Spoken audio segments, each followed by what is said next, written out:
right, good evening, everyone. It's 5:30, so we're going to go to get started. I want to welcome everyone to the first meeting to talk about housing. So for those of you who are just joining us for the first time tonight, my name is Malini Sims, and I'm a principal planner with the town of Oro Valley. I am joined this evening by Bayer Vella, who's the town's planning manager. Our goal is to support you all through the discussion tonight. So before we get started this evening, I do want to make sure that everyone's had an opportunity to introduce themselves. I do see a lot of familiar faces from the transportation meetings. So if this is your first time joining us tonight, or you were unable to introduce yourselves on previous meetings, if you'd please raise your virtual hand so I can call on you so you can introduce yourself to the group.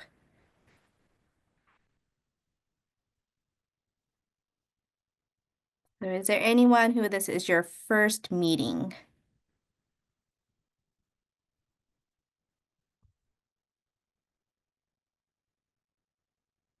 All right. Not seeing any hands raised, so we'll get right into it this evening. Oh, Rosa? Sorry, my dog just came in, crashed into the cord, unplugged everything, and started jumping on me. So sorry. I'm Rosa Daly. I've lived in Oro Valley for 18 lovely years. I was not on the first two meetings for this group because I'm on a couple of other groups. So I gave myself a break. But anyway, I've lived here for 18 years and I'm excited to be on this conversation. Great, thank you, Rosa. Right. And anyone else who is your first time joining this group tonight? All right. So I have a couple of slides to share, and then we'll dive right into the discussion. So just give me one moment while I bring those up.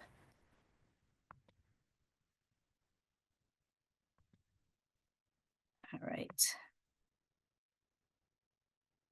So for everyone, since you've all participated in a previous resident working group meeting, you may recall that the purpose of these first round of meetings are really to get additional guidance from you all to generate ideas related to housing. We will be taking what we hear from you tonight and pairing it with what residents said from the last year and the legal requirements for a 10-year plan to help formulate draft goals, policies, and actions. So I do want to thank everyone who responded to the questions that were posted online, as that did set our agenda for this evening.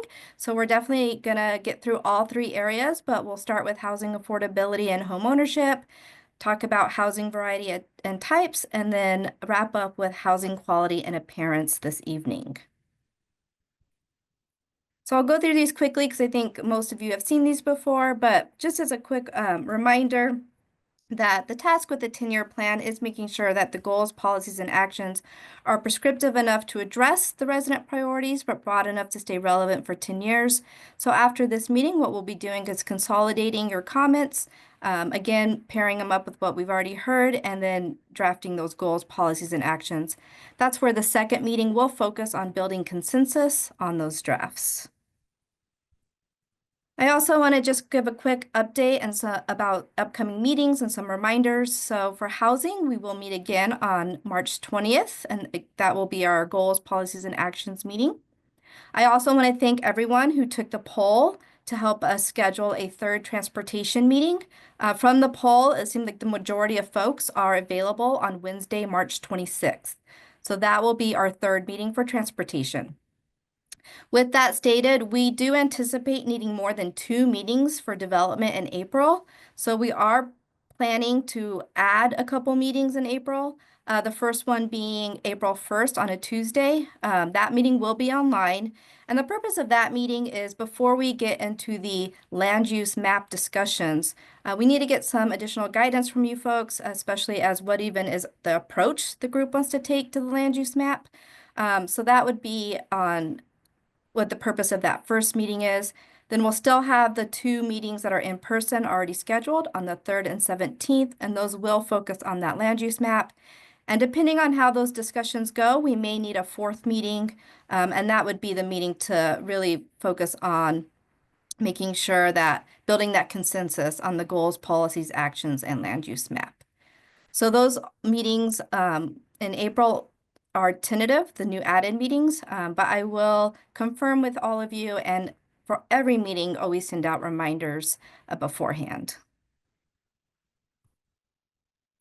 So before we dive into the discussion, I just want to give a quick overview about why we're even talking about some of these things like housing affordability, types, and conditions. Our number one goal is to make sure that the plan represents and honors what residents said over the past year. This is also the first time that Oro Valley has to address housing in its 10-year plan. It's a state requirement once you get to a population around 50,000 people.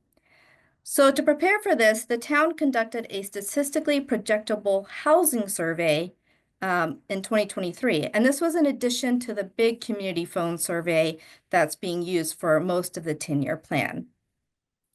And what this means when we state statistically projectable is that the percentages, again, represent all Oro Valley adults. So when you see something like 60%, that's roughly 24,000 residents. And I also want to mention that smaller percentages are still significant because they relate to open-ended questions. So what this means is there was a question and anybody could say any answer they want. So even when you see a small percentage, it's still significant that that many people said the same thing. And again, the responses to both the surveys, the additional comments that we received from events last year, as well as online, and the legal requirements were all the basis for the questions that were posed before you tonight for our discussion. So just quickly, what did we hear from the surveys and events about housing affordability for one? Is we did hear that housing affordability is a concern from folks. 60% are personally concerned with housing costs. There's also some agreement that there's a lack of financial attainability for specifically for professionals like teachers, police, but even also for seniors and veterans. Again, through that open-ended question, we also heard that there were the item most disliked or suggestions were lowering housing costs or rents. And this is what was used to build the draft guiding principle. And again, this is the first time we are legally required to address housing affordability in our 10-year plan. So I also just wanted to make sure that everybody was aware of what the actual requirement is. So in addition to resident guidance, we also heard from businesses and developers. So we did, as part of the housing study, there was a survey to businesses and non-resident employees. Consistently, we did hear that housing affordability was a concern as well on their end. But we also recently just did a survey over the last month to business owners, and they were still consistent. And I know the images are a little hard to see, so I'll kind of walk through them. But the cost of housing was the number identified as the number one item that workers consider for relocating in Oro Valley, and also could be a deterrent of why they're not living in Oro Valley. When we try to dive a little deeper of what would help businesses attract more workforce, it was having more affordable rental and ownership options were the two primary priorities that they mentioned with related as it relates to housing. We also reached out to developers of what do they think would help encourage more housing affordability in Oro Valley. And some of their answers are listed on the screen, but they really focused on fees, process, and zoning requirements. When it comes to housing types, we did hear from residents that there is a want for a better variety, specifically townhomes, patio homes, condos, more of that type of housing. But there is still the strong preference and want for single-family homes. So that's where, within the guiding principle, we tried to capture that of having a balance, knowing that there's a strong desire for single-family homes, but there's still that need for the other types of housing. Now, when it comes to apartments, and in this scenario, the apartments were more of your typical compact 2 to 3 story apartments. It was about 50-50 in terms of split of they're 24% think they're needed, but 28% want fewer apartments. So again, aiming to honor both groups, the guiding principle focuses on limiting construction of new apartment communities. And then also we heard from folks that apartments could be in areas that are along roadways or near shops and retail and other facilities. And again, there is a legal requirement that this 10-year plan must have policies and programs about improving housing variety. And similarly, we did hear from business and developers when it comes to specifically in businesses, we asked what do they think would help fill vacant storefronts or attract more retail and restaurants. And they did talk about population density or having more density around those areas, but also making sure that the growth is reasonable. When we asked developers the same question, what would encourage housing variety, you could see some of the answers on the screen, but it was very similar to the last question. A lot of it was related to the review process and location. So locating them near commercial and commercial areas and removing obstacles.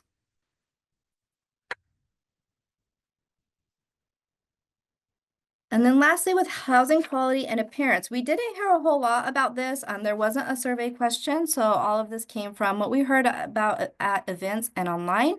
But there were some folks who definitely shared that what they really value about Oro Valley is that it's well planned, the design is cohesive. You know when you're driving in Oro Valley versus the region. So it's making sure that that's maintained. And the legal requirement here is that there are programs or assistance to make sure that the appearance of neighborhoods, including residential buildings, are maintained.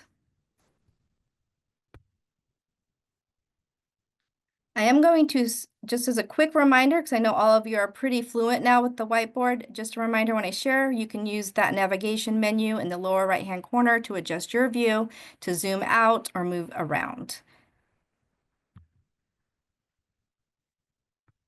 And then lastly, before we start our discussion, I just want to remind folks of the ground rules. Similar to previous meetings, we always have a lot to get through. So I need everyone's help to try to stay focused on the category that we are discussing so we can get through everything this evening.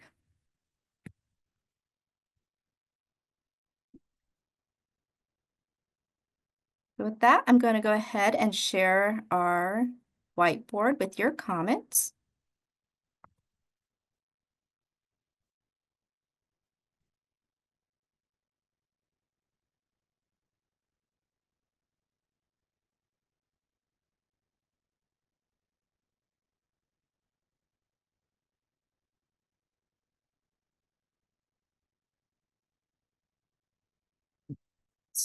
So I know it's really small. I'll zoom in a moment. But just to quickly let everybody know kind of where we're heading this evening. What we'll start with is the green category, and that is the comments related to affordable housing and home ownership.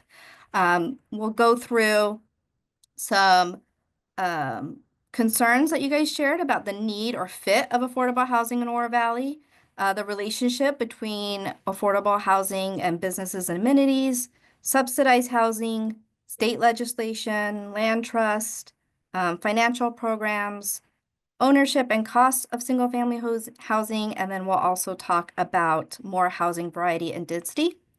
We'll then go over to the purple column, which is focused on ways to achieve more housing variety. A lot of the comments were about related to the market, incentives, zoning, and annexation.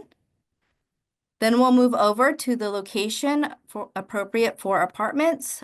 The comments related to that fall under being along Oracle Road, near commercial, and then also comments about not being near existing single-family residential subdivisions.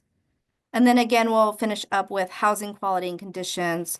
Comments related to that fall into the categories of HOAs and CC&Rs, what they're already doing, but then also maintaining standards within the Oro Valley zoning code to make sure that quality is maintained. So with that, and I apologize, I'm going to zoom over a little bit so we can get started with our first group. I also want to mention that because there is 2 surveys, legal requirements, and just a lot of data about housing, what's in the yellow box are quick, some of those quick statistics that I just went through in the presentation, as well as the legal requirement, and then just some additional helpful information to help throughout our discussion. Let me zoom in as much as I can. And please, again, feel free to use that navigation menu to zoom in closer as you need.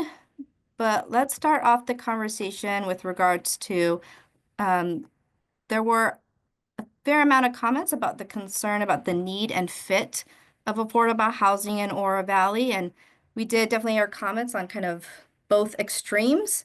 So I want to kind of get this discussion going. And I do think there is a middle ground that we can all get to in terms of making sure we're honoring what residents said last time and meeting our legal requirements.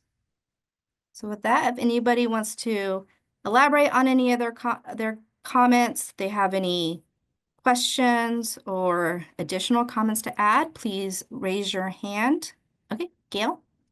Yeah, unfortunately, I didn't make the cutoff, so my comments aren't in here, but where it talks about that 6% of the residents are personally concerned about housing costs, and 47% agree there's a lack of financially attainable housing for teachers, police, first responders. I don't understand why we need to be concerned about that. I mean, Oro Valley is, if you look at the demographics, we're a whiter, more wealthy, more educated community than others in Arizona. And it's not uncommon in other parts of the country where the land is expensive, not everyone can afford to live there. So I don't understand why we feel like we have to accommodate. You can't afford to live here. I don't understand that. That was my question, my comment. I agree with Gail. And Melanie, this is Stephanie. I'm sorry to interrupt. I can't see anything on my board. It's just blank white. Okay, so Stephanie, if you click on the navigation menu, it should be in your lower right-hand corner. Uh-huh.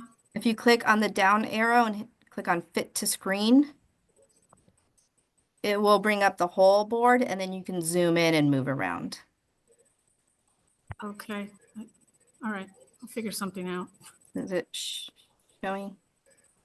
And then in terms of why are we talking about affordable housing, or why do we need it in Oro Valley?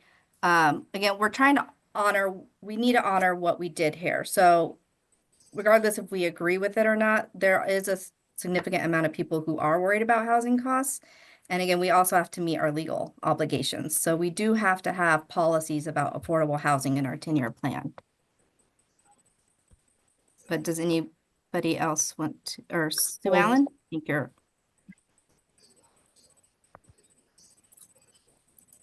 Okay, I agree with Gail.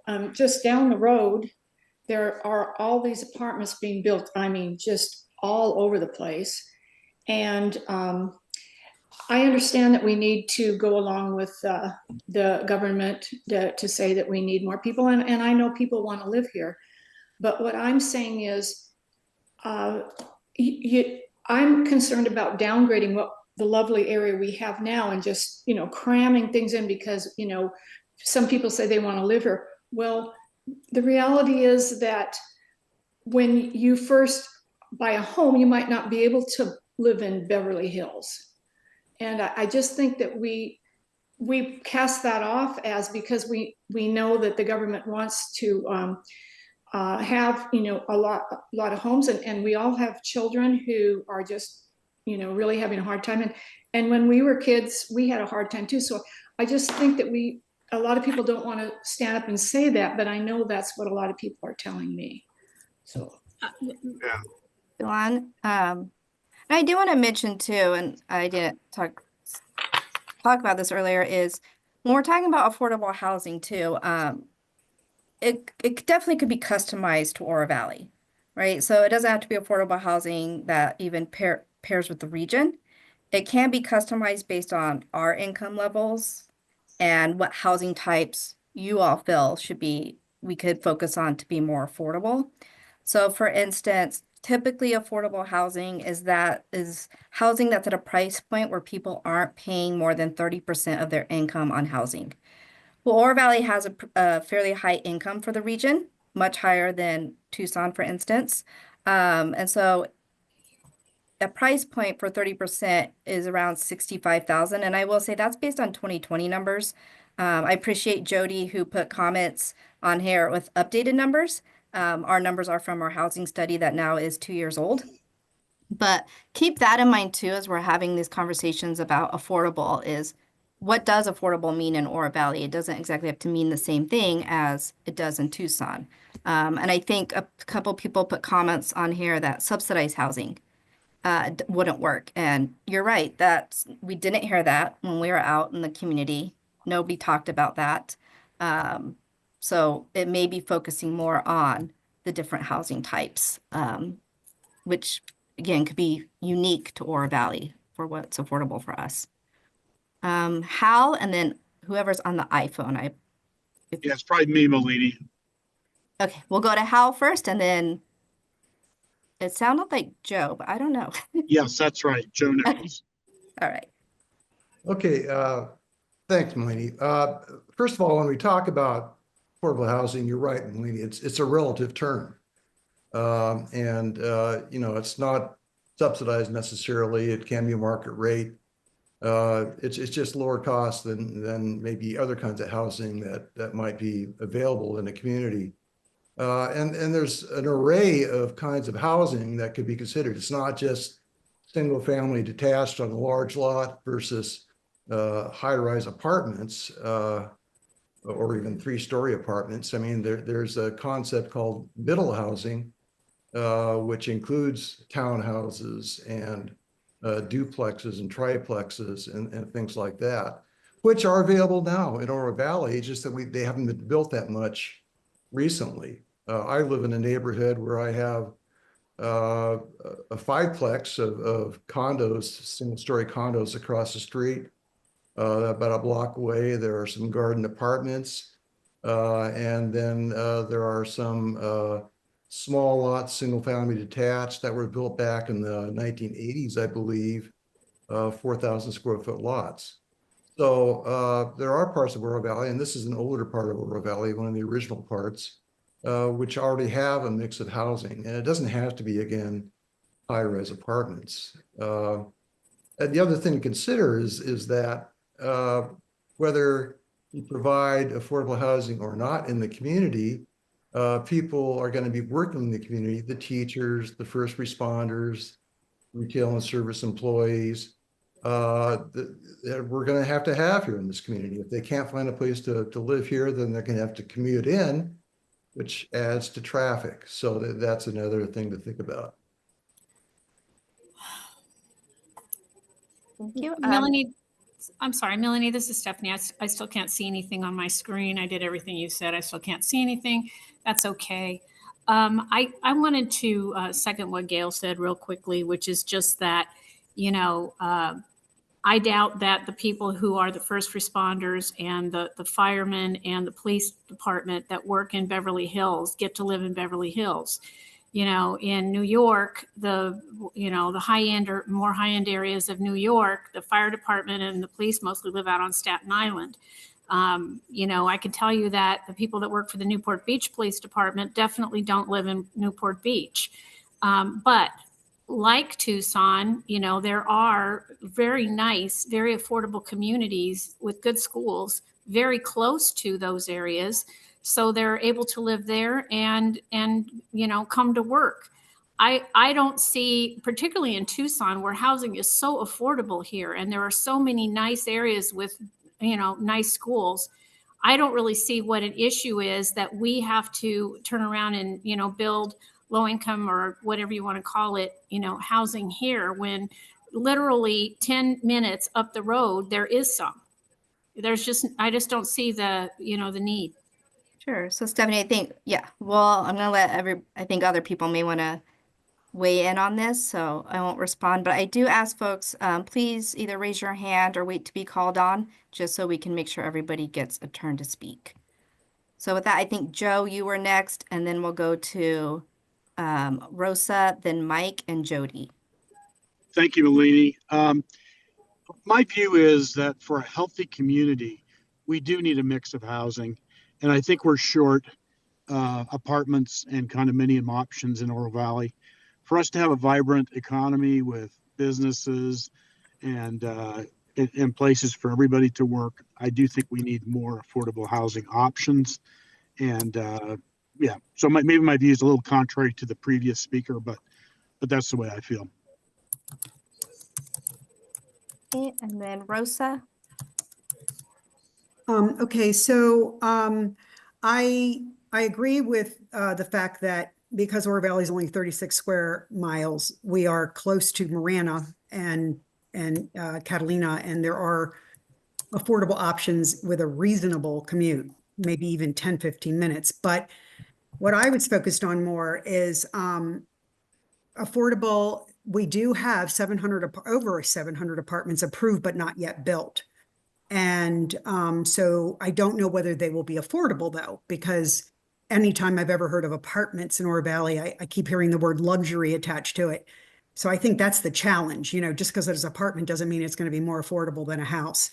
The other thing that I wanted to point out is that you can't always get a developer to build what you want them to build. So there's, I have a question there, like how do you get them to do that? Like, I know that when Marketplace was being discussed, a lot of people asked for condominiums there instead of apartments for home ownership, you know, to own it instead of renting. And the comments that were consistently made by the attorney representing the developer and the property owner was that doesn't pencil out. So, but yeah, I mean, I agree a mix is good. And I do think we have a mix though. I mean, like I could walk out my backyard and take a little walk and walk right into a condo complex. You know, so I know that there are affordable options here. And I also did a real estate search when I did this, answered these questions to see how many homes in the $300,000 range there were. And there were quite a few on the market right now.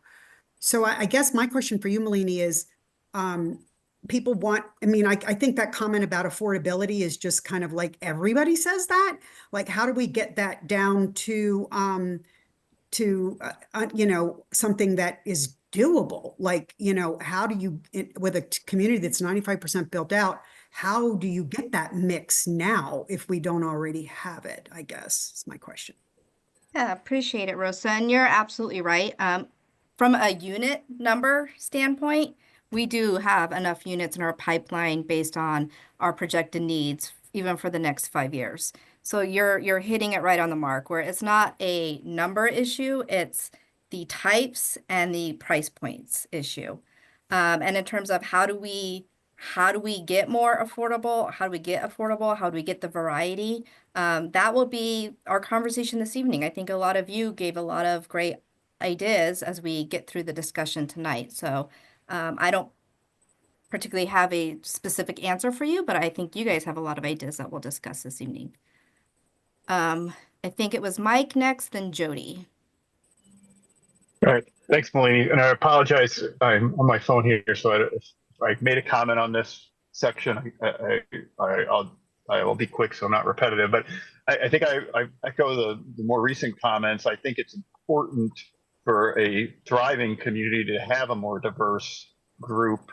You know, I think it was very eye-opening for my daughter when she finally went away to college and interacted with, you know, going to school at CDO and, you know, Copper Creek Elementary and whatnot, you know, just a bunch of, you know, upper middle income families and whatnot. And she is enjoying college and experiencing new things, being in a more diverse community at college. And I think that would also come true here in Oro Valley, both for the kids, but also for all of us. Like I said, I think Joe said it, you know, the more diverse community we can have, the stronger perspectives we get from everybody, and it just makes the whole community better. So I am a proponent of introducing ways, and I don't have the silver bullet, Malini, but I do think there's, whether it's higher density in strategic locations, some sort of incentives for, you know, a percentage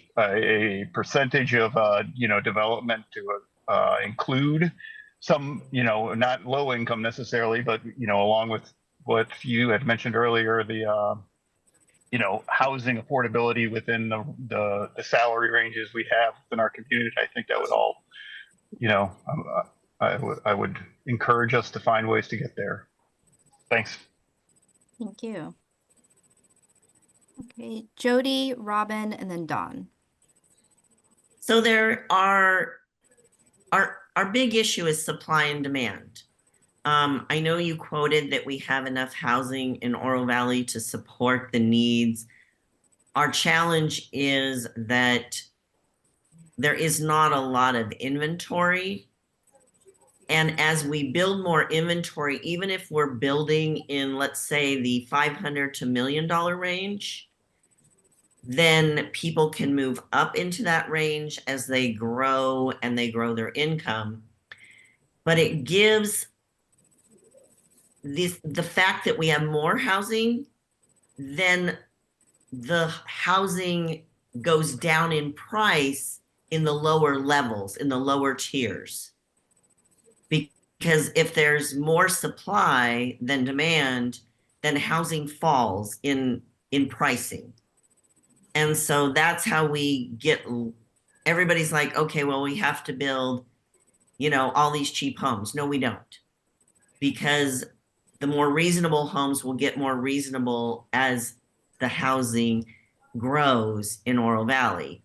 I know we're almost grown out, and that's going to support most of what we're doing. And also for the why for Gail and Stephanie, there is a why, and Mike alluded to it just a moment ago, is it brings quality to our service providers, to our educators, to our police and fire. If they can live in here, live in Oro Valley and grow and work in the same place, it does increase the quality of our providers.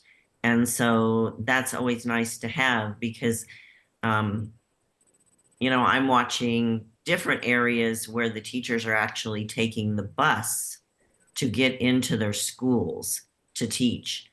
And so that gets to be a challenge. And then the quality falls. And then if we don't have top-notch schools, we don't attract those businesses to then support all of us and all of the needs that we want to have close by. Thank you, Jody. And I want to clarify too. When I say we have enough units in the pipeline, just to clarify what's left to be built, there's a good amount of apartments, as many of you know, that are going in at the marketplace. There is also some approved for Westward Look. So that's a big chunk of the multifamily. And when I'm talking about what's left about single family homes, it's mostly large lot custom home lots. So there's still a lot to be built in Stone Canyon, La Cholla Air Park, but these again they're just slow absorption rates, and they aren't affordable by any means. So Right. yeah, you're right, Jody. And then just for everyone who did not read my post in question number 1, the median price in Oro Valley is not $169. It hasn't been for years and years and years. I don't know where that statistic came from. The median price in Oro Valley for January of 25 is $560,000. That's our median Oro Valley price. The most reasonable thing that sold was $245 in the last 6 months, and that was a mobile home. And then, because we do have that one wonderful mobile home park on Lambert Lane. And then the most reasonable single family residence, 3-bedroom, 2-bath, 2-car garage in Oro Valley did sell at $250. It was about 1,400 square feet, and it was a real fixer-upper. So we have really, really increased in value recently in Oro Valley. We've jumped up tremendously since those statistics have been done. However, if somebody didn't have any debt and just needed a mortgage, they could buy a $500,000 home with an income of $80,000.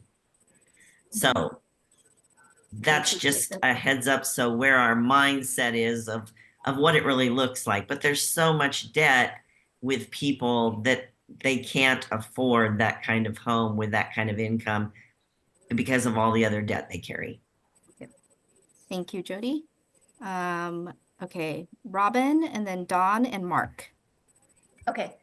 Alrighty. I was just gonna say, I agree with a lot of what other people have said. Is I think my main thing is I love Oro Valley, and anything we can do to just help Oro Valley to remain the safe community that it is, and the type of community that's focused on families and people. I'm all on board for that. I think my concern would be when we do maybe apartments is just the idea of transiency. And I was an educator and I worked in the Amphi School District, and there are a lot of people who wanted to teach in the Copper Creek, Wilson, and all those neighborhoods, and were willing to come up here because it's a great community to teach in, because you have a lot of families that are supporting you, like they support their children. And so you don't mind that drive. I lived here in Oro Valley and went down to Title I schools because that was where my heart was. But I mean, people want to teach here. And I know as much as anybody would like to live here, I do think we incrementally move our way up through our starter homes and next homes and things like that. I think even as a firefighter, I know a friend who was a firefighter, and they were like, I'd rather be in like an Oro Valley, commute to an Oro Valley community than be in the hubbub of the Tucson Fire Department, because it's just so busy. And this is a little bit more relaxed, and they feel safer and they enjoy working in that. And I think, you know, with getting, like, when business people are talking about having restaurants and those kind of things, I think even that was something like, what are we talking about with restaurants? Are we talking about bringing in enough people to do fast food type restaurants? Or are we talking about bringing in people who will, we build like a repertoire of different kinds of restaurants? And I only say that because restaurants can be just such a wide variety. And when business people talk about bringing in more business, who are we trying to meet the needs for? So sorry, a lot of jumble stuff, but thanks for the moment. Thank you, Robin. And I think in general, what we heard from businesses is regardless of the specific type of restaurant or retail, they're just saying we need more customers and more people traffic to help support businesses. But your point is noted, and I'm getting it on the board. Dawn?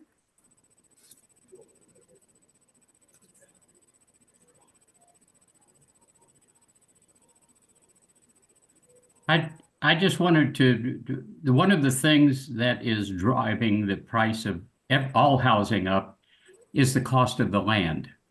And as several people have mentioned, when it comes to land, we have very little of it left in Oro Valley on which to put any kind of structures upon. We've still got some single family residences that have not been built. But I think we've heard several comments, it's not necessarily to talk with housing. In order to improve or have more housing, you have to have more land. And one of the things that any community can do to have more land on which to build houses is to annex land that is close by. And so I'm very glad to hear that we are at least now thinking about or talking about the fact that we need more land of all types with the proper zoning so that the proper housing can be built on it. But the greatest driver right now of the cost of housing is the cost of construction and the cost of land. And until those moderate, I don't think you have to worry too much about a huge influx of people who cannot afford a home in Oro Valley. That's being kind of handled simply because of the need for land on which to build such housing. Thank you.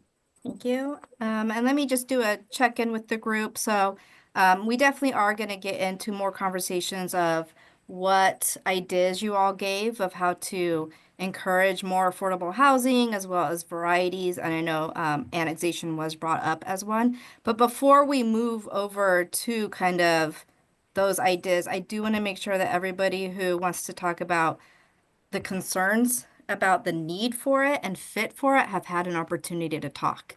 So if your hand is raised to talk about your concerns about it, we want to make sure that we're all kind of hitting that middle path of before we get to the ideas to address it.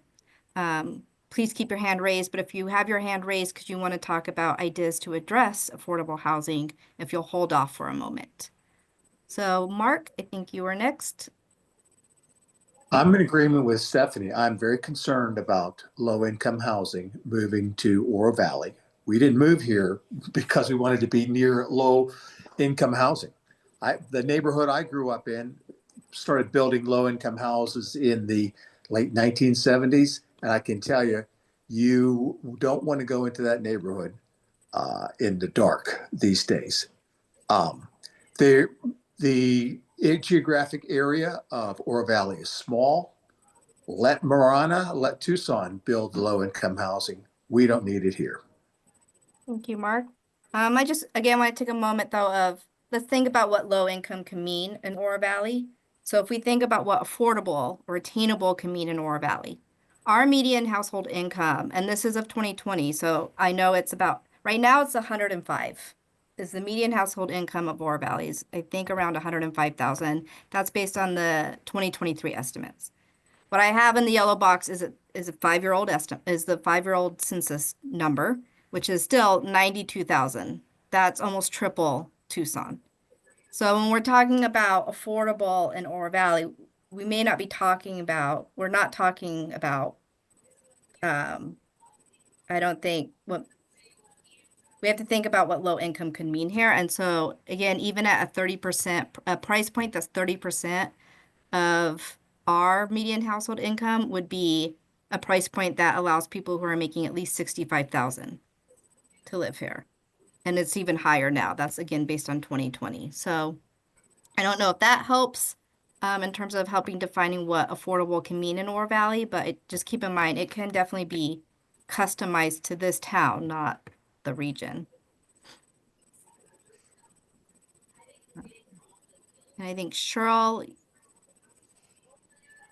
see your hand next, Cheryl, and then we're going to go to Tony because she hasn't had a chance to speak, and then we'll circle back to Rosa and Stephanie.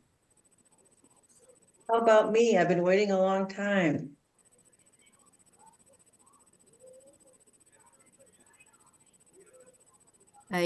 Who's me? Sorry. It was Gail. I spoke first, but I want to speak again. Okay, sorry, Gail. We'll get to you here in a moment. Cheryl, if you want to speak. And you're muted, Cheryl. I don't know if you're trying to unmute.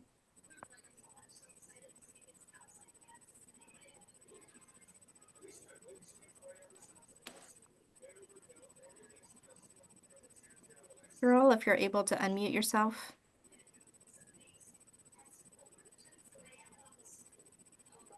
Okay, Cheryl, we'll come back to you. Or if you want to put your comment in the chat. I do want to let everyone know if you're more comfortable using the chat, you're welcome to use that as well. We'll go Tony. Yeah, I think we're getting, I want to back up what you're saying. I think we're confusing low income housing, meaning very, very, very low income. We want affordable.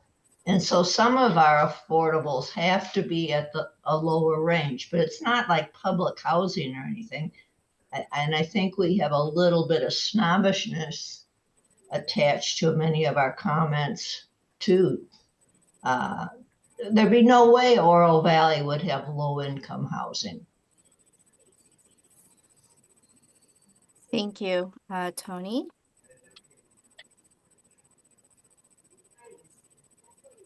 Okay, we'll go. Do you want to let Gail speak? I've seen your hand go. So Gail, Rosa, Stephanie. Okay, I have a quick question. Is it a legal requirement that we provide financially attainable housing?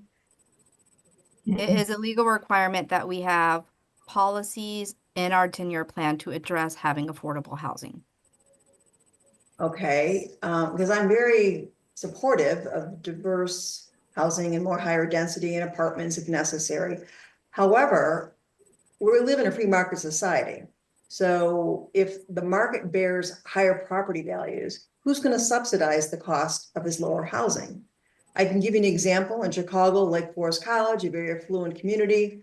Lake Forest College wanted their students and their teachers to live there. They donated a bunch of land so they could build affordable housing for those people to live there.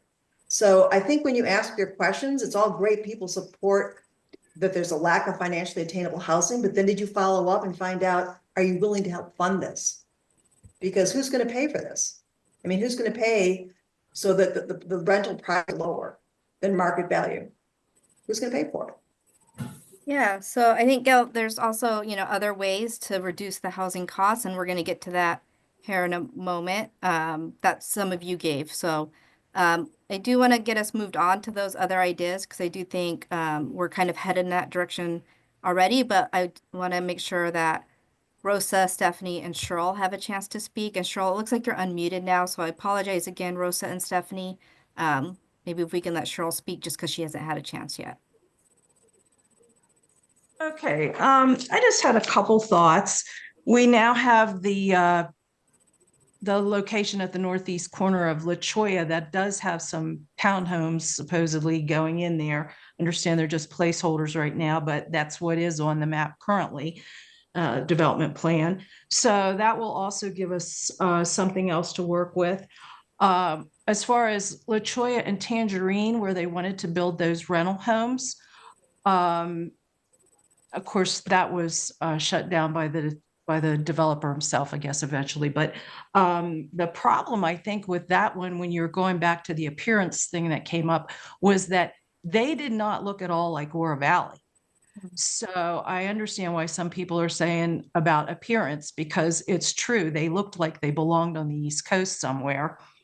And in terms of townhomes here, sorry, I'm jumping around, but I think when the question was posed, I think a lot of people have come here from out of state, and we all think of townhomes and condos as something that you purchase.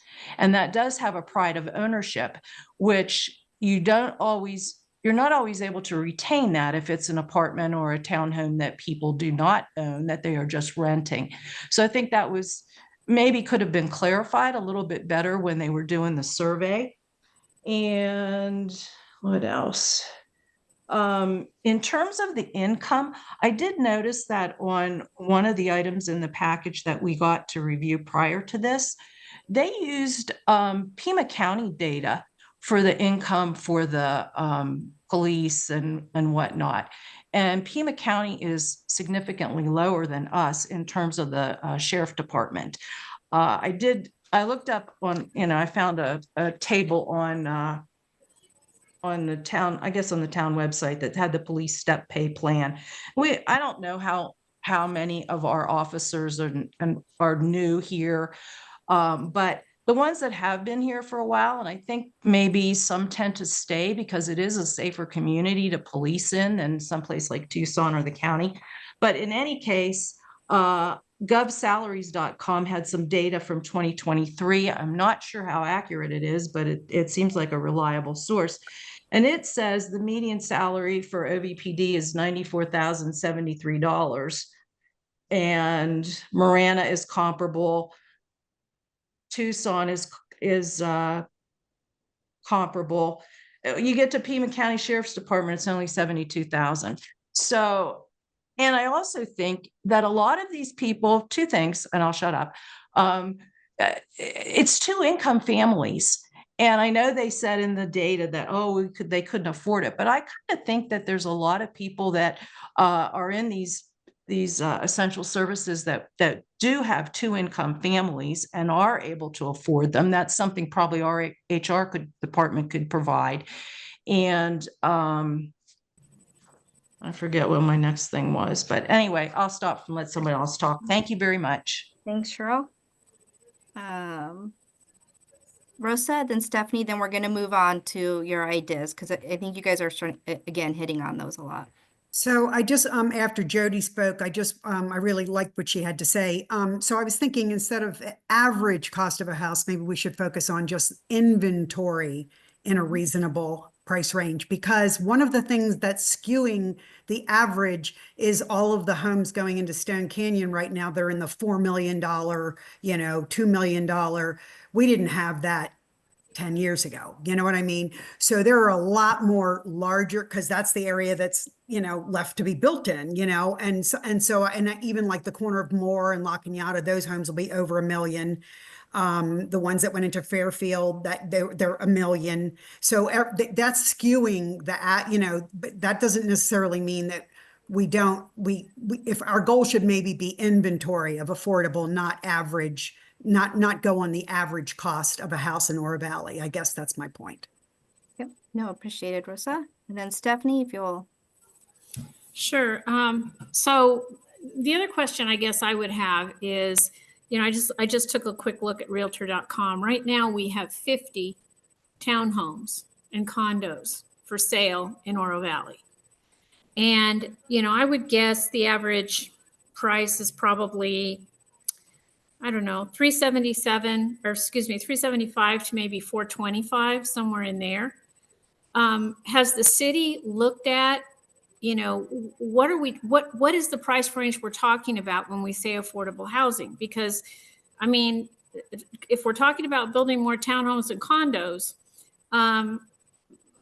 unless we're going to have very small ones that are in very high density, it seems like they're still going to be about the price, just the market. That's what the market is driving, or the market drives the price. And the price right now is averaging between 375 to 425 on condos and townhomes, or maybe 350 to 425. So, you know, I mean, I guess my point is maybe what we're trying to say is that if we want families to move here, townhomes and condos are too small for them, because they're usually, you know, 2 bedrooms in general.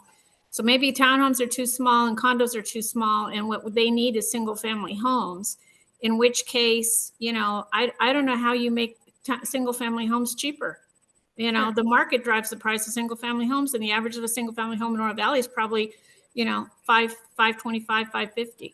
So, you know, aside from building additional apartments that are like 3-bedroom apartments, I don't know how you accommodate families in Oro Valley, really. I mean, there are a lot of areas around here in Marana and stuff where they can buy full-on homes with yards and all that, you know, but it's, you know, we have inventory right now in townhomes and condos. So obviously that's not what people are wanting right now. They're wanting a home, and the homes are priced out of reach. And the question is, how do you price them within reach?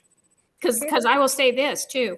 The new homes that went in over on First Avenue and Tangerine over there by the Safeway and all that, Silverhawk, I think it's called, or the Villages at Silverhawk, and those, you know, those are on very small lots, and they're all like 650,000. So, yeah, you know, those are family homes, but I mean, they're more expensive than like my house that's on a bigger lot, but it's just an older house. So it's, I mean, unless the developers are willing to build a bunch of homes for, you know, 300,000 in Oro Valley, you know, I don't know how they get any smaller lots than those ones over at the Villages at Silverhawk. So, you know, I'm not a realtor, but, you know, it seems like the answer is people who need more affordable housing need to look in other areas.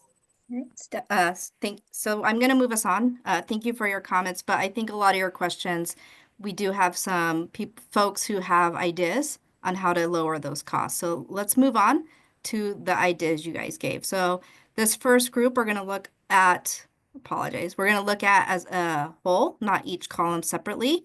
The first one is, you know, the relationship that more types of housing and affordable housing can have with getting more businesses and amenities. I know Mike spoke about his comments on here a moment ago. But then there were comments about subsidized housing, which again, we spoke about. The comments, just to summarize, were that that's not a great fit for Oro Valley. Agreed, we did not hear that at all when we were out in the community. But of course, if anybody has other thoughts to share. Then there were a fair amount of comments about state legislation. So if everybody may not be aware, but the state is every year proposing new bills to help with the housing supply and issues in the whole state of Arizona. And there are some that may be passed even this year. And then the last column in this area is land trust, and maybe using that as a way to make more affordable housing. So if anybody wants to talk about state legislation or land trust, please, or even subsidized housing, excuse me, please raise your hand. And there are a few of you who, Cheryl and Stephanie, I don't know if your hands are just still raised from before or if you had another comment.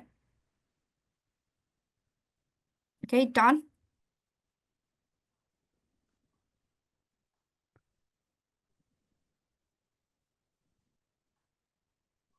Melanie, did you call on me? Yes. Oh, I'm sorry. I couldn't hear whether it's Don or Dot, and I couldn't see any dot up there. I think most people along here know that the land, 880 acres immediately to our west on Tangerine, both on the north side and the Don, south. sorry. If I may, I don't mean to interrupt you. We'll get to annexation in a moment. Is that where you're going to talk about? That happens to be state land trust, state trust land. I think this is a bit different though. And maybe Hal, if you want to speak to it, because I believe it was your comment. I just want to say that that's where land will come from, because that is who owns that land, and you know, it's not privately owned. So if we're going to have more space and more land on which to build, that's where it's going to come from. There's very little land to the south that we can use, etc. But there's plenty of land out to our north and plenty of land out to our west. Both pieces owned by the state trust. So so Don, I believe this is a different, the comments are related to something different than state land. This is Okay, just the land fine. trust stuff, but we'll definitely hit annexation. So Hal, if you want to maybe talk about what you meant when you said where you're talking about land trust. Okay, sure. Yeah, this is an idea I came up with. So a land trust basically is an organization, a nonprofit that acquires land and then builds on it and sells homes on that land only for the cost of the home, not for the cost of the land. The land ownership is retained by the nonprofit. So as a result, the cost of the home that it's acquired is lower because you're not buying land. It also means that when you want to sell that home, that you're only getting the value of the home, you're not getting the value of the land because you can't sell the land. And there could be some further limitations on how much you can sell a house for. But it still has the advantage of allowing someone to develop equity in a property and then realize that equity when they sell it. So my idea was that the question is who makes up the nonprofit? Where does the nonprofit money come from? There are nonprofit land trusts in the area already that do this kind of thing at a fairly small scale. My thought was that for Oro Valley, you might have some local organizations, governments, the town itself, maybe the school district, maybe the hospital, and also maybe local businesses that want affordable housing for their employees could go together, pool their money, and then use that money to acquire land, to establish a land trust. So that may be one way of reducing the cost of housing. And again, the homes would only be sold to employees of the sponsoring organizations. Thanks. Thanks, Hal. So does anybody have any thoughts on land trust, or if you want to talk about state legislation?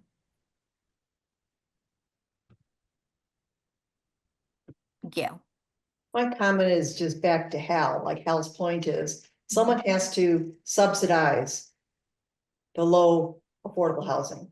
And in your surveying, if you've not answered, the business you surveyed, did you ask them if they're willing to subsidize for their employees? I mean, guess it's probably not. I don't know. So who's going to pay for it? It's what it all comes down to. Thank you, Gail, and I'll get your comment added.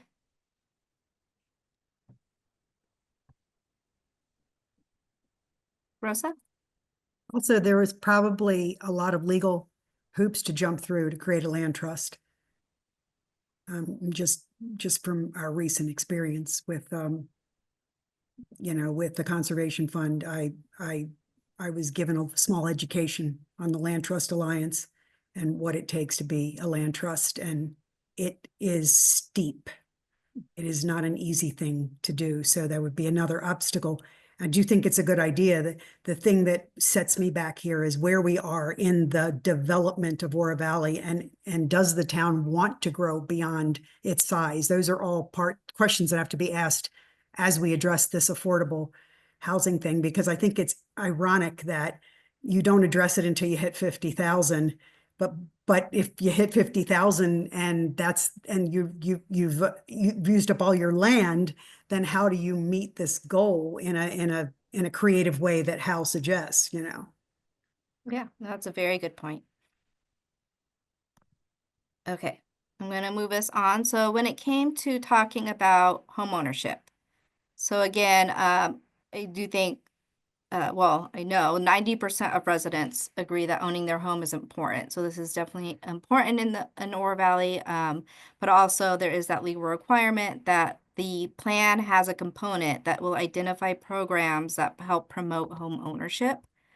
And so the ideas around ownership, and thinking again of that desire for single family homes. And I think as Stephanie mentioned earlier that even though townhomes are available, single family homes may be what people are more looking for. The area under this we'll start with was financial education programs. So that was one idea. So does anybody have thoughts on, if you want to read through the comment or have any thoughts on the financial education programs or other programs to help promote home ownership? And then we'll get to the next column. Gail, I see your hand is raised. Oh, and you're muted, Gail.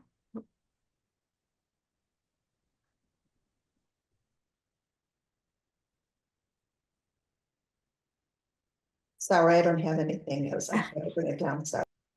Thank you.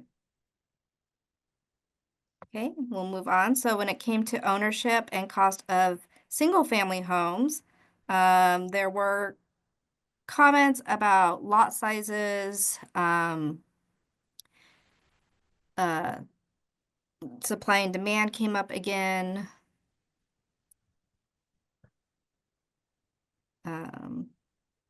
You guys could read probably quicker than I can, but this aims to get at, you know, is there ways to help promote home or to help promote home ownership of single family homes specifically?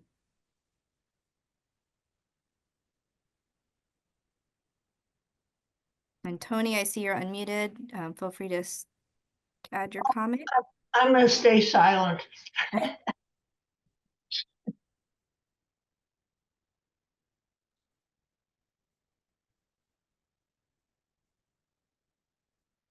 Cheryl. Oh, and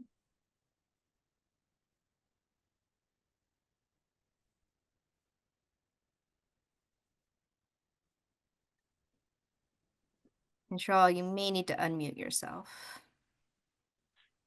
There you go. Okay, sorry. I looked up the Sedona 5-year affordable housing action plan that they did back in 2020 to see if there was anything in there that sounded like it would be applicable to us. But the very first objective on there is, you know, to encourage it for the needs of low and moderate income households. But then it says, in order to be effective, it requires the active recruitment of affordable housing developers by the city. In addition, a regional collaborative approach to the affordable housing issue should also be considered for the entire, well, the valley up there. So I don't know if we're looking at what Marana's doing or what any of the other areas are around, but I mean, Marana has a huge thousands of apartments and everything that are being built down there by Costco. So I do think whoever said that there's a lot of other stuff being built, I don't know whether it's, you know, affordable or not, but there is stuff that's being done. And some of the other items that were in there are simply things that are not doable for Oro Valley. I mean, I know they're small, but they must have a lot of money because we can't do what they think they want to do with hiring more employees to talk to developers and different things like that. But in terms of what the state is doing, there are actually 4 bills up there that have to do with affordable housing. And it's, to me, you know, they talk about really reducing the lot size to like 4,000 square feet. And that is just not the look of Ora Valley. I think whoever said about the ones on First, I think that was deplorable how they look in there compared to the rest of it, because all of a sudden we look like we have the same cookie cutter homes that you can find anywhere else. And I think I probably sound like a snob, but I think we're better than that. I don't live in anything that's a, fantastic home, trust me. But I do think that we need to be reasonable about what we attempt. And if they push the 4,000 square foot lots, it's not going to do anything to help us. Might help a few people that can't afford homes, but I don't even know about that, because as Dawn said, the cost of the construction and the land is what's one of the things that's killing us here. Thank you. Thank you, Cheryl. And I got your comment down. We're going to go to Sue Allen because we haven't heard much from you, and then Hal will go to you next. I agree with Cheryl. I think the reasonable thing is, and I do also think we have to be careful about labeling other people just because they have opinions. A lot of opinions come with, I don't know, life, things that have happened to them. And so really we have to be careful about labeling other people. And I think that was one of our things we agreed to, so. Can I say something? Thank you, Sue Ellen. And yes, I do want to remind everybody of our ground rules and to keep respectful, especially when we're talking about topics that may have very differing opinions. Hal and then Rosa. So to respond a little bit to what Cheryl said about the 4,000 square foot lots, there are a number of developments in Oro Valley, in my neighborhood actually, that consist of single family detached homes on 4,000 square foot lots. They're already there. Villa Balboa, for example, Desert Sky, I forget the name of the exact development, but they're all in close proximity. They're all viable developments. Villa Balboa has been there since the late 1980s. It's a very viable neighborhood. Homes are selling for a reasonable price in that area. Not a lot of homes are selling because they very seldom come up for sale, but there are some. So it's not unusual. They've been in Oro Valley for years. The legislation you're referring to, Cheryl, it was sponsored by Senator Leach, the senator for our area, on behalf of the League of Arizona Cities and Towns. So that's what they're pushing. Actually, the home builders are pushing a much more extreme bill called the Starter Homes Act, which would call for lots as small as 1,500 square feet, which you're not going to find very much of in Oro Valley, if any. So that may be a bit on the extreme side, but certainly 4,000 square feet is not all that unusual. Thank you, Hal. Rosa? So, I want to backtrack just a bit and also talk about this. The financial education part of it is also kind of like a huge part of this, because if we're not in Oro Valley going to go to a methodology of incorporating small, neighborhoods with land trusts and small homes, the other thing that helps in this conversation is that owning a home is like the single most expensive asset anyone usually has. So education, I educate my children, and I have a nephew who has no clue what to do, and he's almost 40.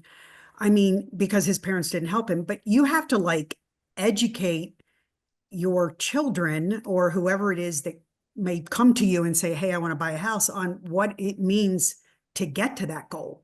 Like the heavy burden with credit, I think Jody mentioned that. Yeah, a lot of people they buy a car they can't afford, they buy Starbucks every day, so one of the things is just understanding where your money's going and what you have to do. You need, let's say there's no first-time home buyer program. You need 20% down. You've got to do your math. Okay, I want to buy this house. I need 20% down. How am I going to get there? Maybe you don't live in an apartment. Maybe you live at home until you can put together a down payment. I mean, I don't know that houses have ever been affordable because I had to live with my parents until I got my down payment. Like there was always a struggle to get into that first house. And then once you get in there, you're like broke and you can afford absolutely nothing and you have no furniture. And I had a fireplace in my first house and like I didn't turn the heat on. I just went outside and chopped wood and put the fireplace on all the time in the winter. So it's kind of like there's only so much we can do, I guess is my point. And education doesn't have very much in it, but maybe that needs to be beefed up a little bit because part of it is education. Like, you can't just buy a house, you have to plan for it. And you also have to understand the concept of delayed gratification. Like you don't get everything you want when you want it. Sometimes you have to work towards things, So I just think that education column is a little too skinny and we need to beef that up with like for example, my girls, when they took macroeconomics, the teacher had taught a class after school on just basic finances for high schoolers, like that are going to go into adult life, like that are seniors. And yeah, it's a big deal. Rosa, can I invite you to my house to talk to my young adults? Well, it's kind of like woman set my kids on this path. Like she said, like, how much does this cost? How much is it? Like, what do you think utilities cost? And you got to be like somewhat educated on that stuff or you. And yeah, you just can't just walk up and buy a house, I guess is my point. It isn't just about how much it costs. It's about how you're going to behave with the cost of that house. And if I may, I do want, but I hear you, Rosa. I also want to clarify that if a column only has a couple of comments, please everybody know that doesn't mean we look at it as any less important.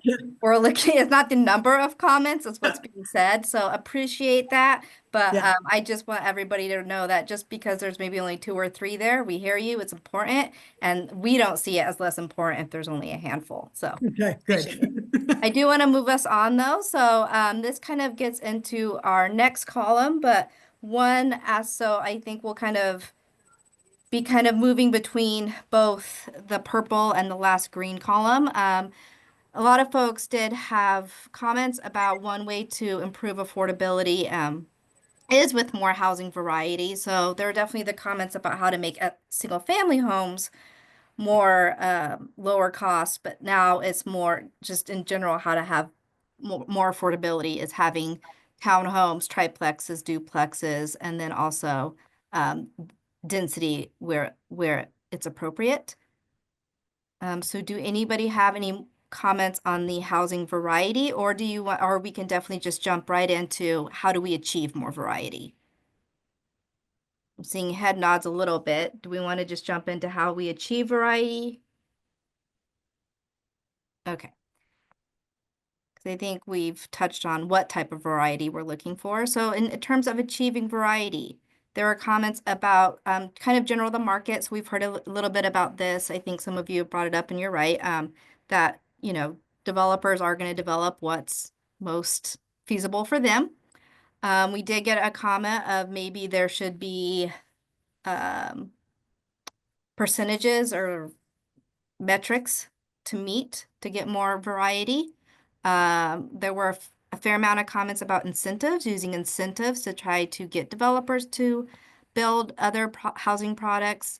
And then also there were comments about zoning and then as Don brought up, annexation. So we can kind of talk about all 4 of these together, but I'll give everybody a moment to read through. And then Don, I see your hand raised. And so you want to go ahead and unmute yourself.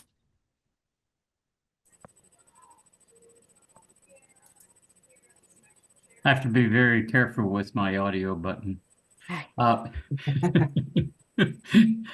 This is slightly off of what my comment is about the different products.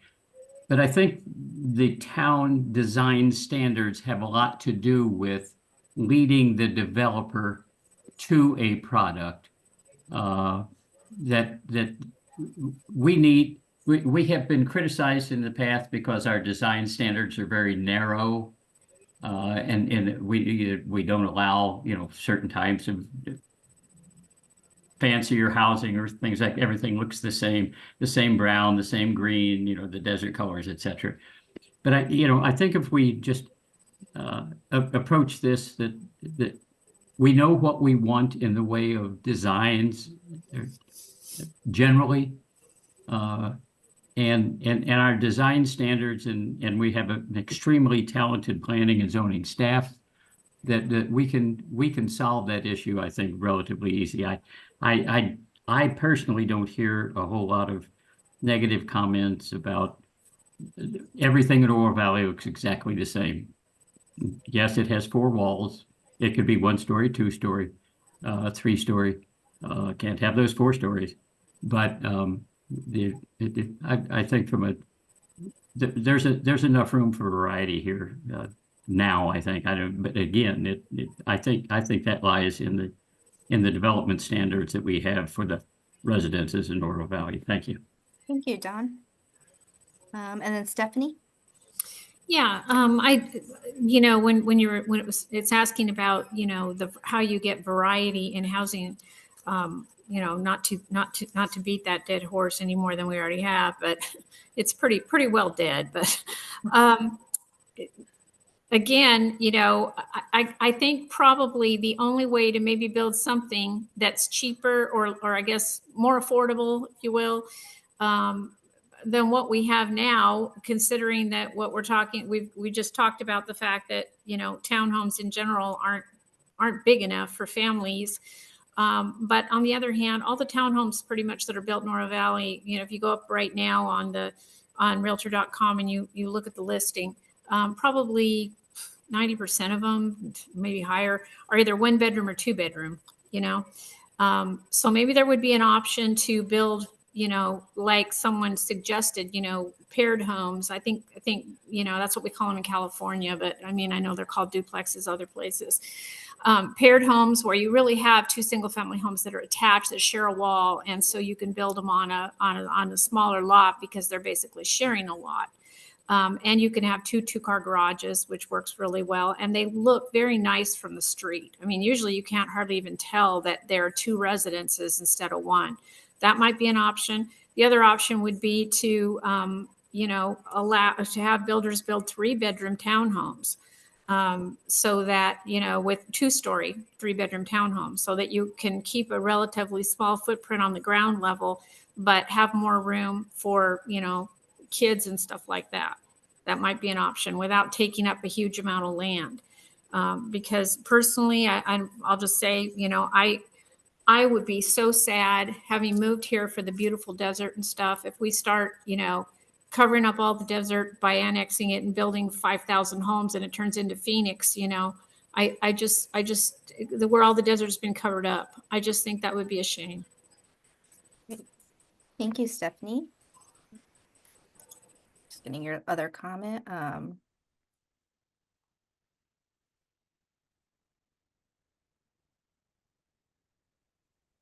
Other thoughts about housing types or how to get achieve more variety. I do want to remind folks that you're definitely welcome to put your comment in the chat if you are unable to unmute or raise your hand, or you just feel more comfortable doing so.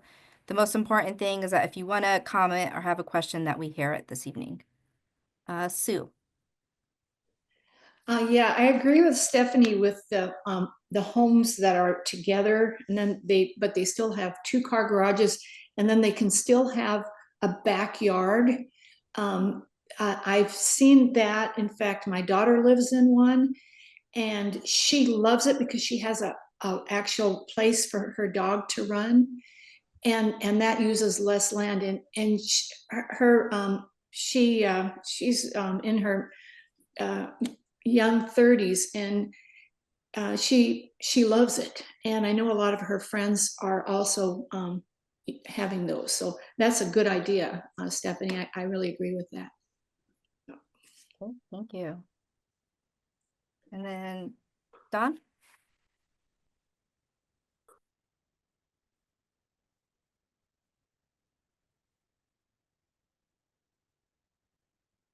Oh, okay. All right.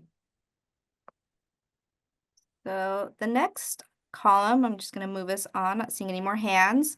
We've asked the question about locations appropriate for apartments. And then again, this does, what we did hear from folks is that folks do agree that if there are apartments, they should be along roads and near services. But before we get into this question, I just want to make sure we're all on the same page when we use the term apartments.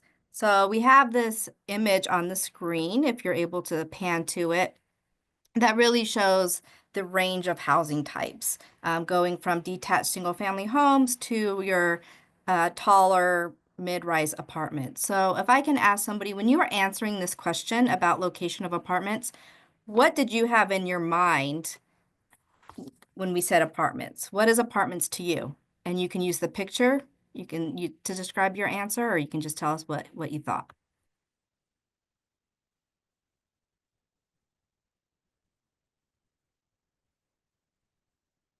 I just want to make sure we're all on the same page when we're having this discussion. So when we thought about location of apartments, Tony. Oh, and you're muted, Tony.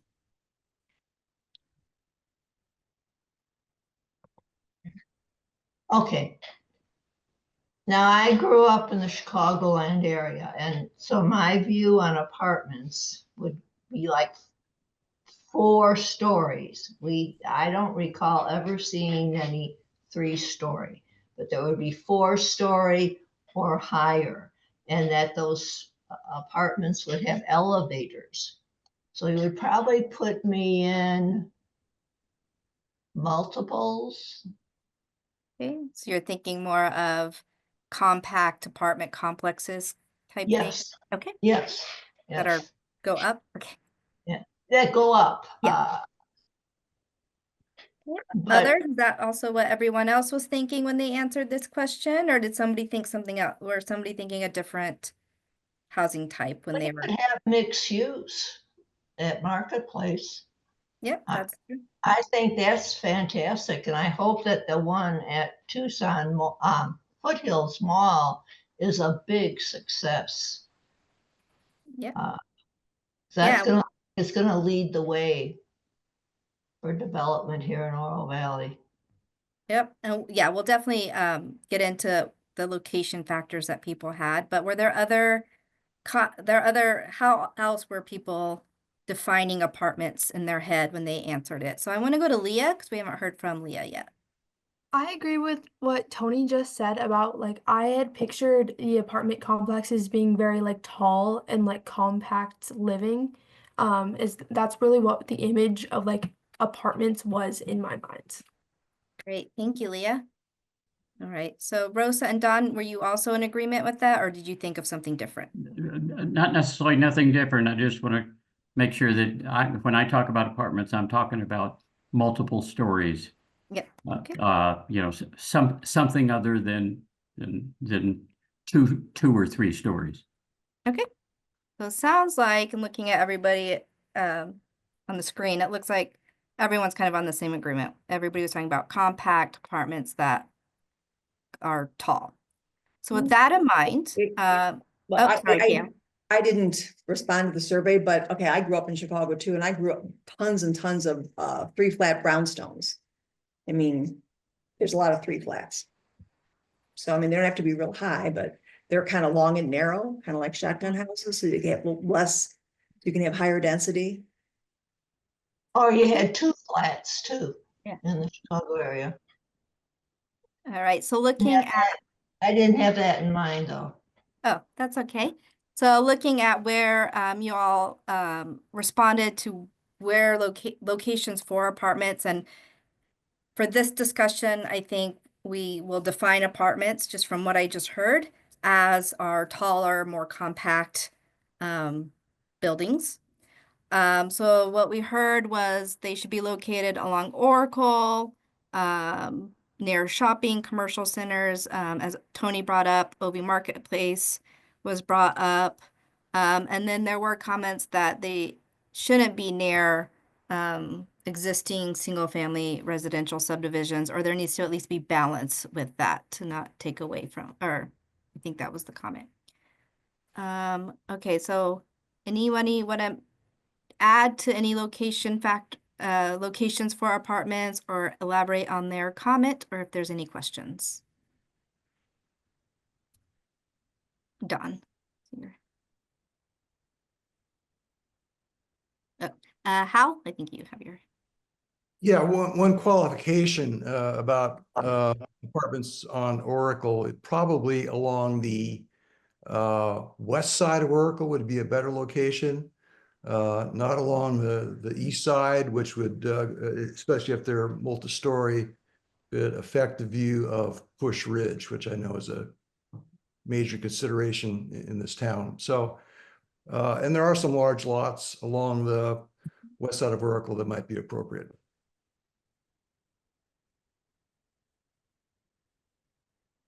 Okay, thank you for clarifying.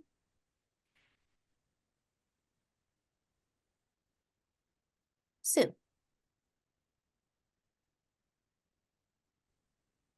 Yeah, the apartments that might go in on the northeast side of Lambert and La Cholla, are those pretty much set up, or does anybody have can anybody give feedback on that? I would like to, maybe Mr. Vella, do you have any more information about that?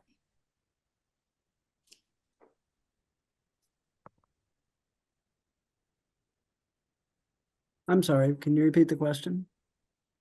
Okay, so there's going to be some, well, in the future, not yet. There's going to be some homes or some apartment homes on Lambert and La Cholla on the northeastern eastern side of that. Mhm. Are those, and I went to the meeting and they were talking about that, that they're just going to put in single family homes now, but then in the future, they'll probably have apartments or condominiums. Who has, do the developers just determine all of that, or do the neighbors have anything to say? Oh, great question. So, once upon a time, the neighbors did have a say in terms of when it was rezoned, back when it was in Pima County. And so that was if there were any neighbors. I'm not sure. I'm not sure exactly when the rezoning was, but it was the rezoning phase of the opportunity to decide whether or not it's a good idea to have that type of land use. And so that was determined back in Pima County. It was annexed by state law. The town's got to adopt when we annex the same Pima County type zoning. So at this phase, the use discussion is essentially over, to be direct. Okay. But the design discussion is what's being brought before the neighbors.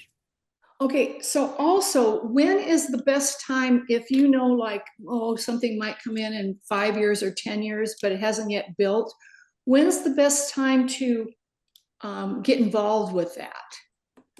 So you've come to the right place, Sue. Okay. Because, our future meetings, we're going to start talking about land use and looking at maps of Oro Valley. Okay. And so that's an opportunity for the community to potentially make decisions about big picture. What do you want to see where they're in terms of development over the next 10 years? So that's a great place to start. Where the rubber really meets the road is at the rezoning phase. Rezone, okay. And that's where they're asking for new rights, and the community has the ability to say yes or no. Okay, all right, thank you. Thank you both. In terms of locations for apartments, again, those compact, taller ones. Does anybody have other comments or questions or ideas? Rosa? So obviously we have zoning that would, prevent after a certain height, correct? Where right now what is our height in Oro Valley? So it depends on the zoning district. I will say the majority are about 18 to 25 feet for residential, but it really depends on where they're at. Yeah, so like in Marketplace right now, aren't they garden apartments that were approved? I know that they weren't super tall. I'm pretty sure they were garden apartments that were approved there. So we're not talking about like the stacked compact tall ones there. And then in Rancho Vistoso, which was, quite unfortunate that that's how we had to end up having the Vistoso golf course thing resolved. Those are 2-story. They were limited to 2-story by that settlement agreement. So those are walk-up apartments as well. And there are 132 of them there. So that is one area where you wouldn't really see apartments. But it is right smack in the middle of a residential area because of what happened to the golf course. So there's 132 there, and there's like a little over 500 in Marketplace. And my understanding is most of those are pretty low profile. So Yeah. So it's definitely, thanks for clarifying. You're right. For Oro Valley, that's our compact tall apartments is 2 to 3 stories. 2 to 3 stories. Okay. You're absolutely right. Yeah. It's not comparable to somewhere like Chicago, but in terms of how people were answering this question, I think they're thinking of even 3 stories, 2 to 3. It's important that we tell people that when we say apartments, we have different zoning here, and they're not going to get that kind of building, because that's what gets a lot of people upset right off the bat, so. Yeah. No, I appreciate that clarification. You're right. Don? Melanie, would you just in response to Rose's question, what is the height actually approved in Marketplace? That I'm not sure of off the top of my head. I don't know if Mr. Vella knows off the top of his head, if he recalls. I'm not sure either. It's a mix of 2 and 3 stories. It's predominantly 2 stories. So it's they originally had asked for 5 stories. And it was cut down, so to speak, 2 to 3. So, but I don't remember the number, Don. I'm sorry. Okay, thank you. Okay, so I'm going to move us on to our last columns. So this is about housing quality and conditions. And again, for this, we didn't hear a lot out in the community. I think people definitely value, though, that the design of Oro Valley and the aesthetics. But we do have that legal requirement where the 10-year plan does have to have standards and programs for housing quality, as well as having assistance to make sure that the appearance of neighborhoods and buildings are maintained. And I do want to mention that 80% of Oro Valley's housing stock was built between 1980 and 2010. So, even though this may not be a huge problem now, we want to, again, think about the future. And so a lot of the comments were related to HOAs that, there are a lot of HOAs out there that already have requirements and make sure that they are enforced. I do want to mention, though, just keep in mind, there's definitely areas outside of HOAs, but not all HOAs are created equally. And some of them do have pretty weak standards, or they just don't enforce them. So we are starting to notice now with our zoning code inspector and looking at code violations, there are some more probably than 10 years ago, definitely, of looking at picking up trash, pulling weeds. That's starting to happen. So it's timely that we talk about this. So with that, if you guys want to elaborate, add, or have questions, there are also comments to making sure that our code has standards in it to make sure we can enforce these things. So give everyone a moment to read.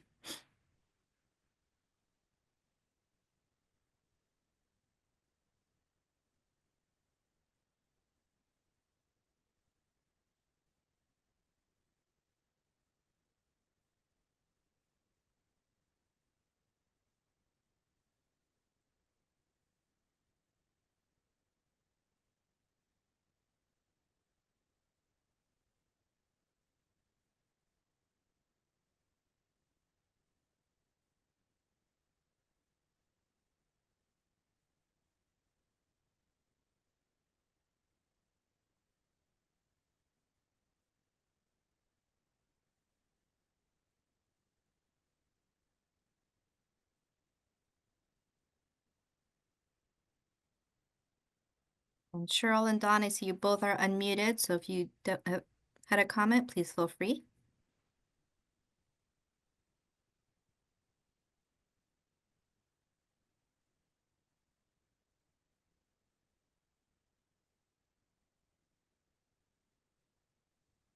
am I to come in now? Sure, you can I comment. just, my comment that is mixed in with all the rest of them, but we do have a very, what I consider to be a very good set of design standards in Oro Valley, and that's what I was alluding to earlier. That I just do not perceive at this particular time that we do have design standards that are that need too much adjustment. Obviously, we need to look at them from time to time, but we do have a fairly strong set of design standards that that builders have to comply with. And I just wanted to throw that in also. Thanks, Don. And I do want to mention that you're right. We have design standards, and definitely new homes, especially in model home subdivisions, have to meet. But when we're thinking of, some of our older custom homes, they're not always subject to those design standards. So, what if they start deteriorating? What mechanisms do we want to think about for the future to make sure that we can make sure those areas are maintained? For instance, and we do have property maintenance codes as well. So, things like of that nature. But you're right, we do have good design standards. We're going to do Tom Gribb. We haven't heard from you yet. And then Gail, we'll go to you next.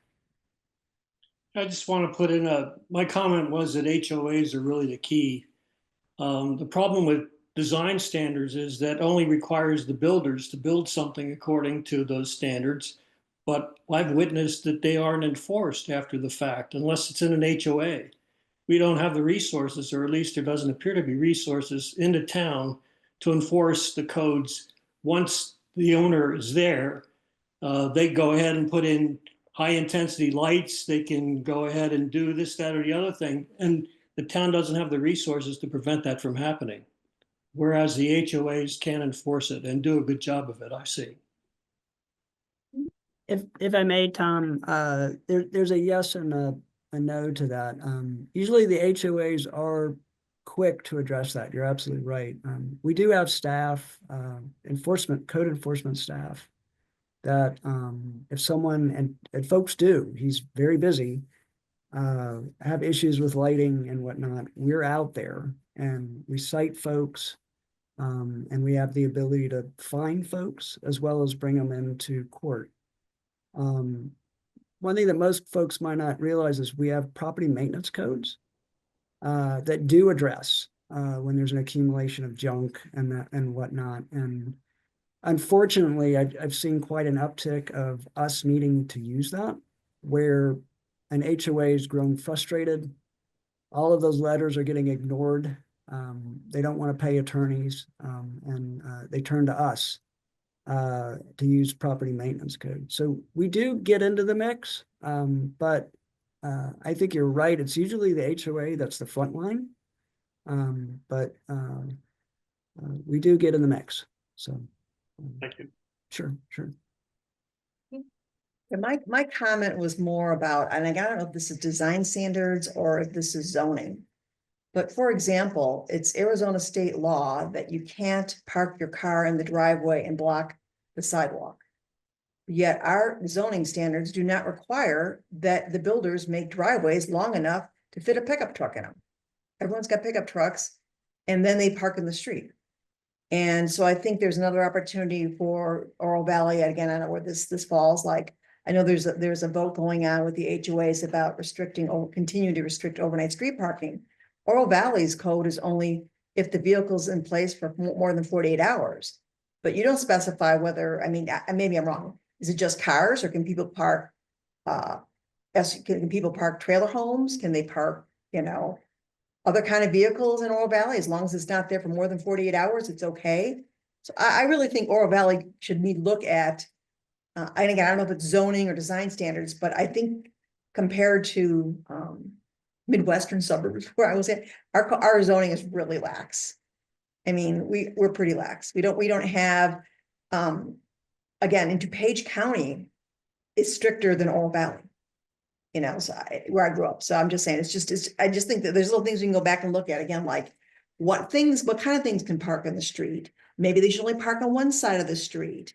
Maybe there should be codes that you can't park behind someone's driveway. Maybe there should be, again, the fact that you have to make driveways long enough so people's vehicles can fit in them. Again, there's just a lot of little things that I think we can do to really help maintain the visual appearance of our town that I think are lacking. Yeah. Thank you, Gail. And I got your comment down as well. Okay. Other thoughts about how to help make sure that properties are maintained in Oro Valley?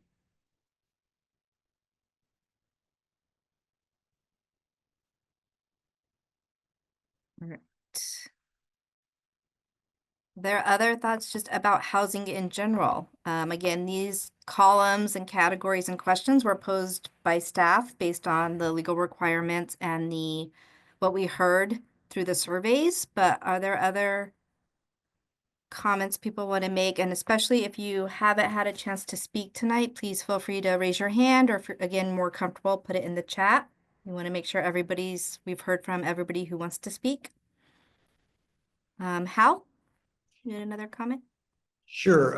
Well, one thing we haven't touched on is manufactured housing. And I know most people don't view that kind of housing very highly, but I think it was mentioned earlier, we do have one manufactured housing mobile home park on Lambert Lane, which I think has been there a long time, probably back before it was brought into the town. But manufactured housing is generally less expensive. It's cheaper to build. It can look cheap too if it's not well designed, but you can actually these days they do a pretty good job of building it, at least some units. So it's something to consider. The problem with manufactured housing parks is that if the park is privately owned, then the owner can jack up the rents. And they used to call them mobile homes, but they're not really mobile. You can't really move them. Where do you move them to? So that's really a consideration. But there are models now that have been established in other states, not in Arizona yet, called resident-owned communities, where the owners of the units in a park actually own the underlying land. And so they determine what the rents are going to be. So I think it's something that should be on the table for consideration, if nothing else. I'm not saying it's really the best option in Oro Valley, but it should be something that's considered. Great. Thank you, Hal. And we did kind of go through the housing variety ones quickly. So I appreciate you bringing that up. Stephanie? Yeah, thank you to Hal for bringing that up.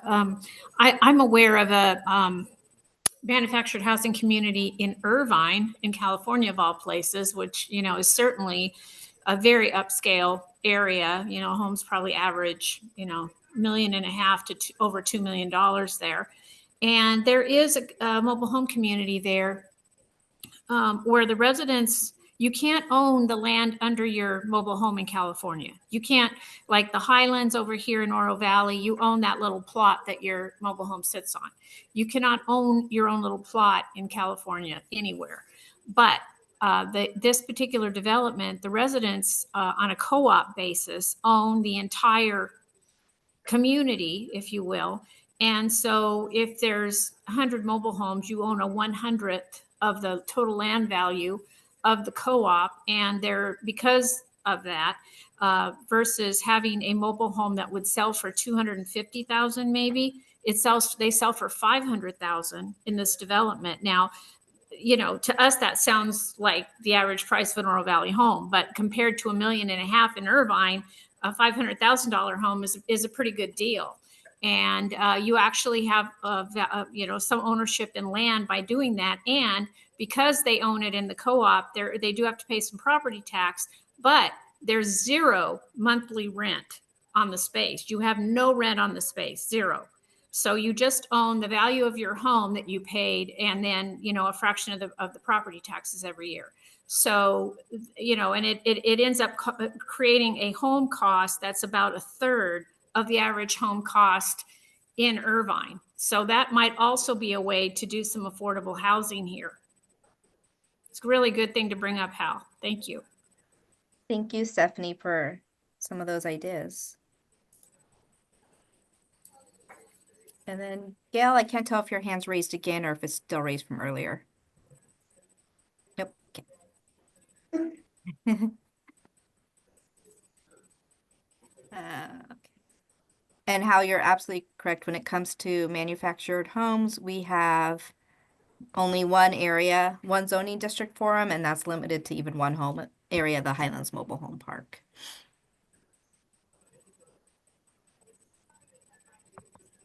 All right. Is there any other areas that people want to speak about? If you had comments on here that maybe you wanted to bring up, we do have time, so please raise your hand. Tom. I just want to comment on a group of constituents that I don't think we necessarily represent. And there are people who don't ever want to own a home. And there are more and more of them. You know, they don't want to be bothered with the upkeep. They don't want to worry about it. They still want to live in a nice community, and they want to be proud of the community that they live in, but they just don't have that aspiration. And so I think we shouldn't lose sight of them. Yep. Thank you, Tom. Yep.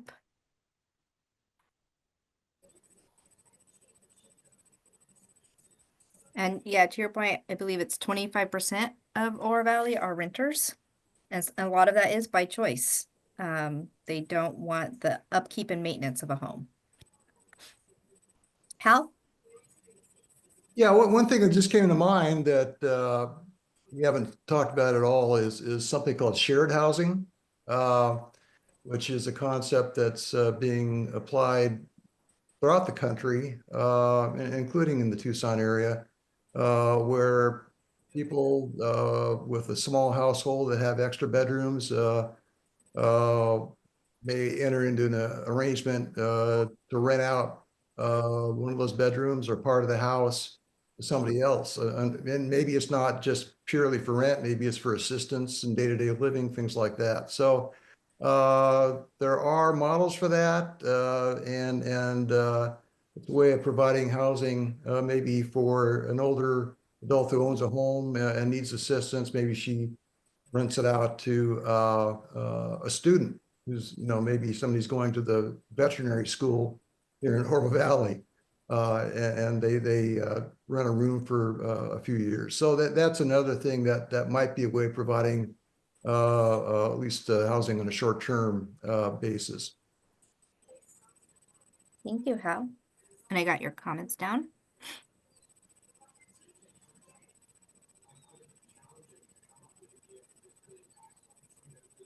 All right, not seeing any other hands up. I do want to, oops, just scroll out a little bit. Again, I want to thank everybody for the great discussion tonight and applaud you all for getting through all of this tonight. That was a lot of comments and great discussion. And we're even we're even 10 minutes early. So again, I want to thank everyone. Let me stop sharing this. And so our next meeting will be March 20th. So again, we'll be taking all this information, pairing it with the legal requirements, what we heard through the surveys to craft some goals, policies, and actions. And that will be the focus of our next meeting, is going through those and making sure they reflect what the community's guidance and what you guys said this evening.